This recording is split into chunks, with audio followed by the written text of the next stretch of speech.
기를 바랍니다. 그런 의미에서 오늘은 예수님의 비유 마지막 시간으로 다음 주일은 우리 종려주일의 말씀을 전하려고 하는데, 그런 의미에서 오늘 예수님의 비유 마지막 시간으로 등불을 밝히는 신앙이란 제목으로 함께 은혜를 나누고자 합니다. 그럼 제가 최근 유튜브에서 이 우주와 관련된 영상을 보면서 우리가 살고 있는 이 지구를 넘어서 저 우주 밖으로 나가게 되면 얼마나 광대하고 얼마나 신비로운 것들이 많이 있는지를 돌아보게 되었습니다.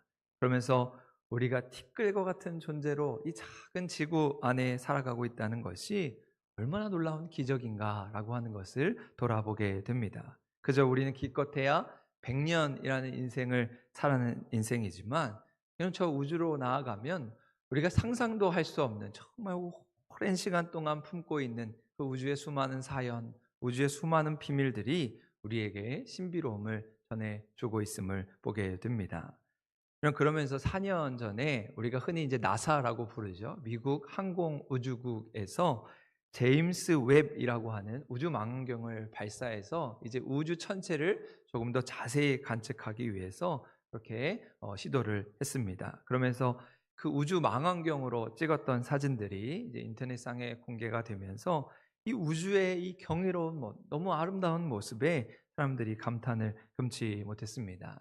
이제 이것이 이제 제임스 웹이 찍었던 사진이었는데요. 마치 우주의 경계선, 우주의 끝이라고 불리는 아주 먼 곳에 있는 사진을 이렇게 찍게 된 것입니다. 이전에는 이제 우리가 잘 아는 허블이라고 하는 망원경으로 우주를 관측했는데, 이제 기술이 발달하면서 보다 아주 선명하게 더 먼 곳까지도 이제 사진을 찍게 된 것입니다. 그러면서 몇 해 전에 이 제임스 웹 우주 망원경을 통해 찍은 또 하나의 사진이 공개되었는데, 이런 그 별의 이름이 울프레이의 124입니다. 그래서 오른쪽에 보시는 이 우주 망원경을 이제 로켓에 실어가지고 발사해서 이제 이 사진을 찍게 된 것입니다. 여기에 보이는 이 별은 우리가 보기에는 이렇게 작게 보이지만 지구로부터 1만 5천 광년, 1만 5천 킬로미터가 아니고 빛의 속도로 1만 5천 년을 가야 나오는, 지구보다 1000배가 큰, 태양보다 30배가의 질량을 가지고 있는 그런 엄청난 별입니다. 그런데 이제 이 별이 폭발을 하면서 뿜어내는 그런 가스와 먼지의 장면을 이제 제임스 우주 망원경으로 그 찰나의 순간을 탁 이렇게 찍게 된 것이지요. 저는 그러면서 이러한 우주 전체의 사진을 보면서, 야, 우주라고 하는 것이 광대하기에 이를 데 없구나. 이런 빛의 속도가 얼마나 빠릅니까? 정말 눈 깜짝할 사이에 찰나와 같이 지나가는 그 빛의 속도로 여러분 1만 5천 년의 시간을 가야 이 별을 만나게 되는 것이죠. 여러분 상상이 되십니까? 1만 5천 년의 시간을 가야 한다는 그 광대한 우주 속에서, 여러분 우주에서 우리 지구를 보면 아주 점 하나 그렇게 아주 작게 빛나는 이 작은 공간에 살아가고 있으면서, 때로는 우리가 모든 것을 다 알고 있는 것처럼 오만하고 교만하게 살아가고 있는 것은 아닌가. 그저 무엇을 먹을까, 무엇을 마실까에 몰두하면서 그것이 삶의 전부라고 여기면서 하나님이 우리에게 선물로 주신 그 삶의 신비로움, 삶의 선물들을 잃어버리고 있는 것은 아닌가 돌아보게 됩니다. 그런 의미에서 아브라함 요수아 헷셀이라는 사람은 사람을 찾는 하나님이란 책에서 이런 글을 남겼습니다. 우리는 아이들에게 길이를 재는 법, 무게를 다는 법을 가르친다. 그런데 우리는 그들에게 우러러보는 법, 놀라고 경외하는 법을 가르치지 못했다. 장엄함을 느끼는 감각이나 인간의 영혼에 보이지 않는 위대함을 알아차리는 능력은 좀처럼 심어주지 못하고 있다. 그러나 그 결과 세계는 평면이 되고 인간의 혼은 텅 비게 된다. 이런 이야기를 남겼습니다. 여러분, 우리가 세상을 살아가면서 기술이 발달하고 그렇게 이 세대가 좋아지면서 물질적으로는 우리가 풍요를 누리고 있는지 모르겠지만 오히려 정신적으로는 더 빈곤한 삶을 살고 있다는 모습을 지적하고 있습니다. 여러분, 이처럼 우리가 가진 신앙은 우리가 잊고 있었던 이런 삶의 신비, 삶의 놀라움을 깨닫고 그 하나님의 위대함, 하나님을 향한 경외함을 회복하는 데 있음을 기억해야 하는 것이죠. 오늘 우리가 하나님의 형상으로 지음받은 그 놀랍고 너무도 소중한 존재임을 기억하면서 그 소중한 존재를 잃어버리고 있는 것은 아닌가? 그저 세상의 파도에 빠져서 허우적거리고 있는 것은 아닌가? 내 삶의 등불에 기름이 다 떨어져 감동도 없고 감격이 사라져가는 우리 영혼의 불씨가 사라져가고 있는 것은 아닌가? 오늘 주시는 말씀을 통해서 우리의 삶을 돌아보며 진지하게 성찰하는 귀한 시간이 될 수 있기를 바랍니다. 오늘 말씀은 천국에 관한 예수님의 비유가 이어지고 있습니다. 그래서 오늘 1절 말씀에 보면 천국은 마치라고 시작을 하면서 여러분 우리가 13장 말씀을 보며 예수님이 씨를 뿌리고 그 숨겨진 보화의 비유를 이야기하실 때 천국은 마치라고 시작을 하셨던 것을 보게 됩니다. 그러면서 그 이야기가 오늘 25장에까지 이어지고 있는 것이죠. 여러분 이처럼 마태복음의 말씀은 예수님의 비유를 중심으로 총 5편의 설교로 이루어져 있습니다. 우리가 잘 알고 있는 마태복음 5장의 산상수훈의 설교를 시작으로 해서 우리 마지막 24장, 25장 이제 이 부분을 감람산의 설교라 부르게 되는데 이 감람산의 설교로 이제 마태복음의 말씀의 막을 내리고 있습니다. 그러면서 이 감람산 설교는 흔히 종말론 설교, 마지막 때, 종말에 대한 설교라고도 하는데 세상에서 정신없이 살아가는 우리들에게 주시는 참 두렵고 떨리는 말씀이라 할 수 있습니다. 여러분 지난 기독교 역사 2000년 동안 세상이 어지럽고 난리가 날 때면 많은 사람들이 지금이 종말이다, 지금이 마지막 때다 외치는 사람들이 있었습니다. 그래서 우리나라 기독교 역사에서도 잊혀지지 않는 사건이 있지 않습니까? 다미선교회라고 하는 단체에서 예수님이 오신다고 하는 그 종말의 마지막 날짜와 시간까지 구체적으로 언급하면서 많은 사람들이 흰 소복을 입고 재림하시는 예수님을 맞이하겠다고 난리를 쳤던 적이 있습니다. 여러분 그런데 지난 2000년 동안 무언가 숫자로 맞추려고 했던 마치 점쟁이와 같은 자들은 거짓 선지자에 불과함이 판명났습니다.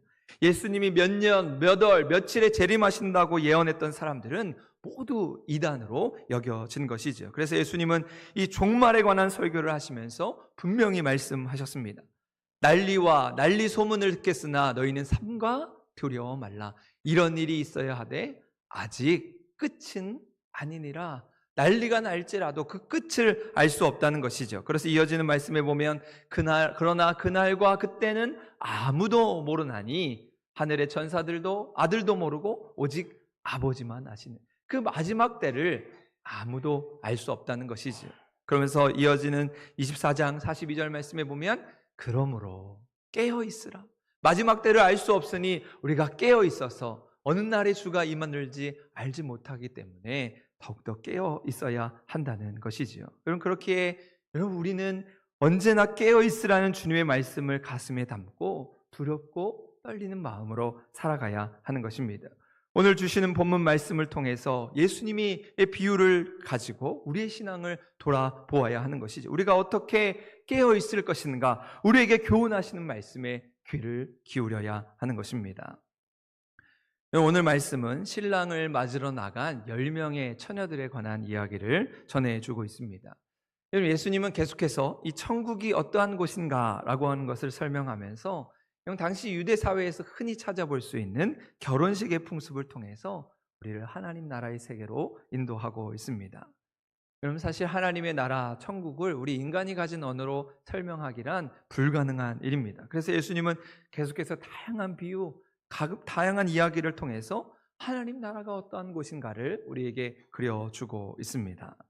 그러면서 오늘 말씀은 결혼식을 배경으로 하고 있습니다. 유대인들은 결혼을 하기 전에 우리나라 예전처럼 약혼식을 갖게 되고 이제 결혼식 전까지 이제 신랑과 신부가 각자의 집에 살게 됩니다. 그러다 결혼식 날이 되면 이제 신랑이 신부 집으로 가서 이 신부를 이제 자기 신랑의 집으로 데려오는 것이죠.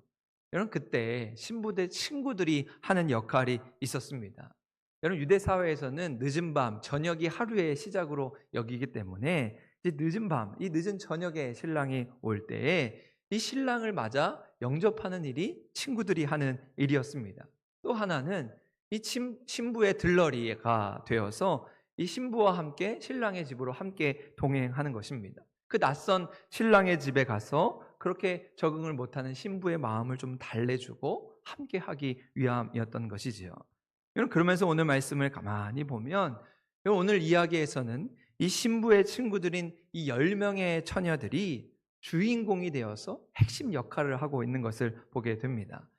보통 우리가 결혼식을 생각하면 당연히 신랑과 신부가 주인공이 되고 이제 혹은 혼주가 되시는 양가 부모님이 등장을 하게 됩니다. 그런데 오늘 말씀에서는 결혼식에서 가장 중요한 신부가 단 한 번도 등장하지 않고 오히려 그 신부의 친구들이었던, 신부의 들러리였던 그런 10명의 처녀들이 주인공으로 등장을 하고 있습니다.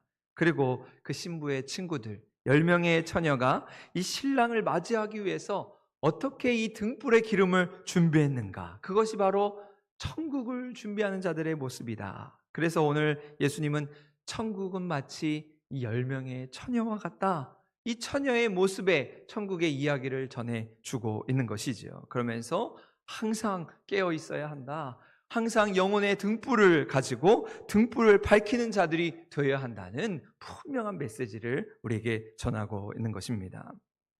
오늘 말씀에서 아마 친구들은 이 잔치집의 흥겨움과 또 신랑을 맞이한다는 그 설레임에 긴장과 흥분 속에서 등불을 들고 서 있었을 것입니다. 그런데 이 신랑을 기다리는 중에 예상치 못한 일이 생겼습니다. 이 초저녁에 올 줄 알았던 신랑이 그만 늦게 오게 된 것이지요. 그러자 더디 오는, 늦게 오는 그 신랑을 기다리다가 지친 이 신부의 친구들이 그만 졸음을 못 이겨서 깜빡 잠이 들게 되었습니다. 그런데 그때 누군가 큰 소리로 외치게 되죠. 보라, 신랑이로다, 맞으러 나오라. 신랑이 올 때 누군가 외쳐서 그 잠을 깨우게 됩니다. 그러니까 10명의 처녀들이 황급히 일어나서 자기가 가지고 있는 등불을 들고 나가게 됩니다. 그런데 기름을 충분히 준비하지 않은 친구들의 등불은 조금씩 꺼져가고 있었던 것이죠. 그래서 다른 친구들에게 우리에게 좀 기름을 달라, 기름을 나눠달라 부탁하지만 그러면 다 모두가 모자르게 될 테이니 그럼 빨리 가서 기름 장소에 가서 사오라고 이야기합니다. 결국 급하게 그 기름을 사러 갔던 친구들이 돌아왔을 때는 그만 이 혼인잔치의 문이 닫혀버리고 말았던 것입니다. 닫혀진 문 앞에서 아무리 문을 두드리고 애원을 하지만 그 한 번 닫힌 문이 결코 열리지 않았던 것이죠. 그러면서 예수님은 이러한 이야기에서 신부들의 친구들을 두 부류로 나누고 있습니다.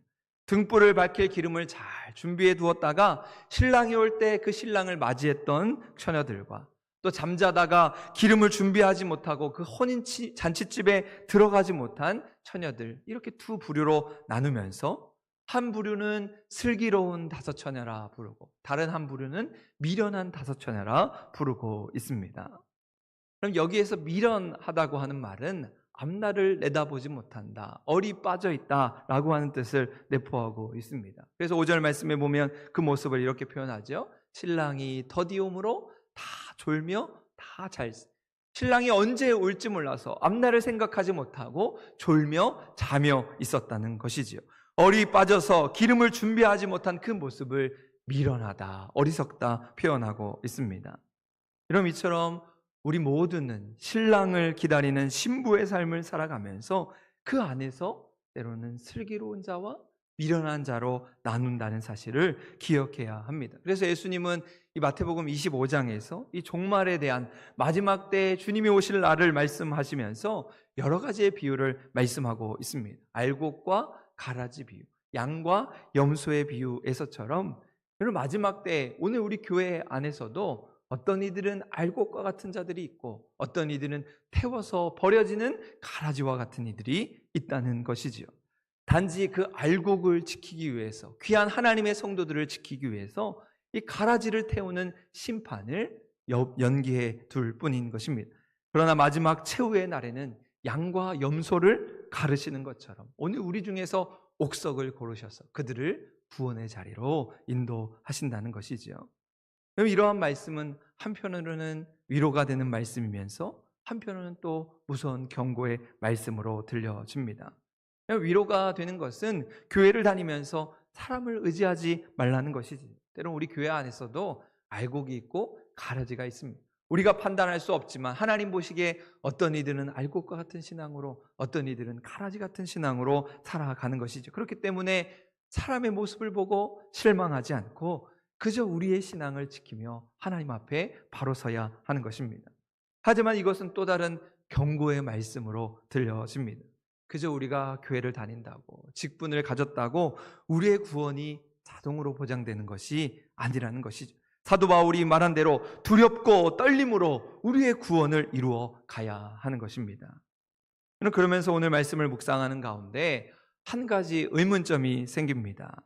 여러분, 기름이 없어서 이제 막 불이 꺼진 그 친구들이 이제 기름을 가진 그 5명의 처녀들에게 우리에게 좀 기름을 나누어 달라 이야기합니다. 그리고 만약 그 기름을 조금 나누어 주었더라면 같이 등불을 밝힐 수 있었을 텐데, 이 나머지 5명의 친구들은 너무도 매정하게 너희가 쓸 것은 너희가 사라, 그렇게 이야기하게 됩니다. 그리고 그 기름을 준비하지 못한 처녀들은 이 잔치집에서 쫓겨나게 되지요. 이것을 보면 지금 예수님께서 천국이 어떠한 곳인가 비유로 말씀하시는데, 아니 천국이 이렇게 냉정한 곳인가, 천국이라는 곳이 이렇게 무자비한 곳인가 하는 질문이 생겨납니다. 하지만 여기에 예수님 말씀하시는 아주 중요한 진리가 담겨 있는 것이지요. 천국의 기름은 결코 빌려줄 수 있는 것이 아니고 결코 빌려 쓸 수 있는 것이 아님을 기억해야 하는 것입니다. 여러분, 천국은 다른 이들의 옷자락 잡고 갈 수 있는 곳이 아니고 오직 내 믿음, 내가 준비한 기름으로 가는 곳임을 말씀하고 있는 것입니다. 아무리 내가 믿음이 좋아도, 아무리 열심히 있어도 우리 가족을 대신해서 구원할 수는 없습니다. 아무리 내가 신앙이 열심히 해도 내 자녀들을 대신하여 구원할 수는 없다는 것이죠. 물론 우리가 저들을 위해 기도는 하죠. 하지만 구원은 각자의 믿음, 각자의 신앙인 것입니다. 그렇게 우리는 정말 더욱 힘써 기도하면서 가족 구원을 위해서 우리 자녀들이 저 천국문에 들어갈 수 있도록, 저들이 등불의 기름을 준비할 수 있도록 힘쓰고 노력하면서 간절한 마음으로 기도해야 하는 것입니다. 그래서 예수님 오늘 말씀에서 분명하게 우리에게 경고하시며 약속의 말씀을 전해주고 있습니다. 오늘 10절의 말씀인데요, 우리 10절 말씀 같이 한번 읽겠습니다. 시작. 그들이 살아간 사이에 신랑이 오므로 준비하였던 자들은 함께 혼인잔치에 들어가고 문은 닫힌지라. 아멘. 여러분, 기름을 준비한 자들은 신랑과 함께 혼인잔치에 들어간다는 약속의 말씀입니다. 그러나 반대로 기름을 준비하지 못한 자에게 문이 닫히고 그 잔치집에서 쫓겨나는 심판과 경고의 말씀인 것이죠. 기름을 준비하지 못한 자들, 등불을 밝히지 못한 자들에게는 버림받게 됨을 말씀하고 있는 것입니다. 그렇게 우리는 오직 주님 다시 오시는 날 믿음의 등불, 은혜의 등불, 성령의 등불을 꺼트리지 않고 슬기로운 5명의 처녀들과 같이 그 등불을 밝히는 자들이 되어야 하는 것입니다. 때로 사람들은 신랑이 더디옴으로, 신랑이 오지 않아서 낙심하게 됩니다. 세상이 캄캄하다 이야기합니다. 그때 우리는 우리 곁에 있는 성도들과 함께 손을 잡고 서로 위로하고 격려하면서 등불을 밝히는 신앙의 여정을 걸어가야 하는 것이죠. 이처럼 그리스도인은 등불을 밝히는 사람입니다. 주님 오시는 그 길을 밝히면서 세상이 어두울수록, 세상이 암담할수록 믿음의 등불, 희망의 등불을 통해서 세상을 밝혀가야 하는 것이지요. 여러분, 예전 카이스트의 이병태 교수님이 젊은이들에게 가슴에서 호소합니다 라는 글을 페이스북에 올려서 큰 화제가 되었던 적이 있습니다. 아주 긴 글의 내용인데요, 이 시간 아주 짧게 소개해 보려고 하는데, 글의 내용이 이렇습니다. 젊은이들에게 가슴에서 호소합니다. 이 땅을 헬 조선이라고 비아냥하는 젊은이들이여, 한 번이라도 그대들의 조부모와 부모들이 어떻게 살아왔는지 돌아보라. 어린 나이 학교 갔다 오면 책가방 팽개치고 온유월 떼약볕에 김 메고 풀 메고 깊은 산 들어가 땔감을 치고 날랐다. 초등학교 갓 졸업한 딸을 남의 집 식모로 보내며 어머니 할머니는 밤새 울었다. 독일 강부로 가서 2km 지하경에서 석탄 캐던 얘기, 이방인의 시체를 닦던 간호사 얘기, 사랑하는 아내와 어린 자식 두고 중동 건설 현장으로 달려간 얘기, 월란점에서 생명을 담보로 전쟁 치르고 돈 번 얘기, 모두 그대들 할아버지, 할머니, 부모 얘기다. 사기꾼들에게 속아 이 땅 밖 어디에 천국이 있느냐, 이 땅을 비하하지 마라. 원래 인생은 고난의 길이요 고달픈 길이다. 아무리 암담하고 어두워 보여도 희망을 품어라. 세상이 어두워 보일수록 바로 그대가 희망의 불을 밝혀라 라고 하는 글입니다. 젊은이들을 향해, 함부로 이 땅을 향해 지옥과 같은 세상이라고 이야기하는 자들을 향해서 얼마나 많은 부모의 세대들이 그 어려움을 이기고 그 어두움의 시절을 이기고 등불을 밝히며 살아왔는지를 이야기하고 있습니다. 여러분, 때로 이런 이야기하면 젊은이들에게 꼰대란 이야기 들을지 모르겠지만, 여러분, 오늘 우리 시대가 이렇게 어둡고 캄캄할 때 오직 우리는 그 어려움의 시대를 기억하면서 오늘 이 살맛 나는 세상 가운데서 더욱더 등불을 밝히며 세상을 밝히는 믿음의 성도 될 수 있기를 소망합니다. 여러분, 그래서 오늘 예수님의 비유 마지막 대목은 주님이 다시 오실 그 재림에 대한 이야기로 전환이 되고 있습니다. 오늘 마지막 절 13절 말씀인데요, 같이 한번 읽겠습니다. 시작. 그런즉 깨어있으라. 너희는 그 날과 그때를 알지 못하느니라. 이 어두움 가운데서 잠자고 있는 자들을 향하여 그런즉 너희는 깨어있으라, 주님 우리에게 당부하고 있습니다. 사람들은 신랑이 언제 올지 몰라서 신랑이 더디 온다고 다른 곳에 마음이 빼앗겨 있습니다. 졸며 자느라 얼이 빠져 있습니다. 여러분, 이처럼 우리가 깨어있지 못하는 것은 자꾸만 다른 무언가에 정신이 빠져 있기 때문이죠. 중독의 늪에 빠져 있고 욕망의 구렁텅이에 빠져 있습니다. 분노와 두려움 가운데 사로잡혀서 맑은 정신으로 깨어있지 못한 것이죠. 그래서 자꾸만 등불의 기름이 아니라 내가 원하는 것으로, 내 욕심으로 자기를 채우려 합니다. 삶이 분주하고 공허함과 상실감에 빠져서 답답하고 우울한 마음으로 살아가게 됩니다. 여러분, 그래서 마커스 보그라고 하는 신학자는 우리가 가진 믿음에 대해서 이렇게 정의합니다. 믿음이란 하나님의 부력을 신뢰하는 것이다. 이런 부력이 무엇일까요? 이런 부력은 여러분 물속에서 무언가를 떠오르게 하는 힘입니다. 여러분, 중력의 반대 방향으로, 중력은 자꾸만 우리를 땅 아래로 잡아당기는 힘인데, 이 중력을 거스르면서 자꾸만 물 위로 밀어 올리는 힘을 부력이라고 이야기하죠. 여러분, 그래서 믿음이라고 하는 것은 세상에서 우리를 잡아당기는 이 중력의 힘의 반대로 하나님께서 우리를 밀어 올리시고 들어 올리시는 힘이라 설명하고 있는 것입니다. 여러분, 때로 우리의 삶에 좋은 일만 있지는 않습니다. 다 내 마음처럼 내 뜻대로 흘러가지는 않습니다. 하지만 우리 믿는 자들을 그때마다 들어 올리시는 그 하나님의 부력, 하나님의 사랑을 누리며 살아가는 것이지. 여러분, 세상은 중력처럼 자꾸만 세상의 유혹으로, 세상의 욕심으로 우리를 잡아당기게 됩니다. 그러나 그 중력으로부터, 세상의 힘으로부터 깨어있음으로 오늘 우리의 삶이 기적임을 잊지 않고 신랑이 오는 그날 믿음으로 주님을 영접하며 그 구원의 자리에서 하나님을 찬양하는 삶을 살아가야 하는 것이지요.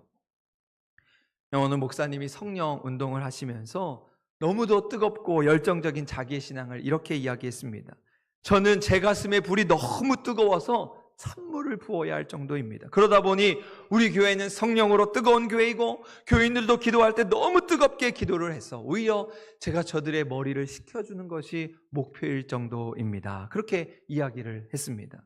그런데 그 이야기를 옆에서 듣고 있던 한 목사님이, 목사님 정말 부럽습니다. 저는 그렇지 못해서 늘 뜨겁지 못하다 보니까 오히려 우리 교인들이 꺼져가는 등불처럼 그저 연기만 이렇게 피어오를 때가 있습니다. 그러면 아궁이에 앉아서 그 꺼져가는 불씨를 향해 불을 일으키기 위해서 궁둥이를 높이 치켜들고 바람을 불어대는 주부처럼 살 때가 참 많이 있습니다. 그렇게 이야기를 했습니다. 여러분은 어느 목사님이 더 훌륭하다고 생각하십니까? 어쩌면 두 분 다 참 귀하고 훌륭한 분이라 할 수 있을 것입니다. 뜨겁게 목회를 하시는 분, 꺼져가는 불씨를 살리기 위해 바람을 일으키면서 그 불길을 살리려 하는 목사님, 두 분 다 훌륭한 목사님이라 할 수 있습니다. 하지만 때로 우리의 삶을 돌아보면 매 순간 뜨겁고 매 순간 불타오르고 매 순간 열정적이기는 참 어렵다는 생각을 합니다. 그래서 때로 우리의 영혼의 기름이 떨어질 때가 있습니다. 우리의 영혼의 불씨가 사그러들 때가 있습니다. 그때 우리는 궁둥이를 높이 치켜들고 그 꺼져가는 불씨를 살리면서 성령의 바람으로 다시 타오르게 하는 우리 믿음의 성도 될 수 있기를 바랍니다. 그리하여 우리의 심령의 불씨가 꺼지지 않도록, 내 자녀들의 구원의 불씨가 꺼지지 않도록, 우리 교회에 성령의 불길이 타오를 수 있도록 그 신앙의 감격과 기쁨으로 살아가는 우리 모든 성도의 삶 될 수 있기를 간절히 소망합니다. 사순절을 보내며 부활절을 기다리는 우리들에게 들려주시는 이 예수님의 비유 이야기를 통해서 오늘 우리 신앙의 등불을 점검하고 주님의 재림을 기다리는 가운데 부활의 기쁨을 누리는, 주님 다시 오시는 그날까지 우리 영적인 삶을 깨우고 세상을 향하여, 오늘 우리의 삶을 향하여 신앙의 등불을 밝히며 하나님 나라 이루며 살아갈 수 있는 우리 모든 한사랑교회 믿음의 성도 될 수 있기를 주님의 이름으로 간절히 축원합니다. 아멘.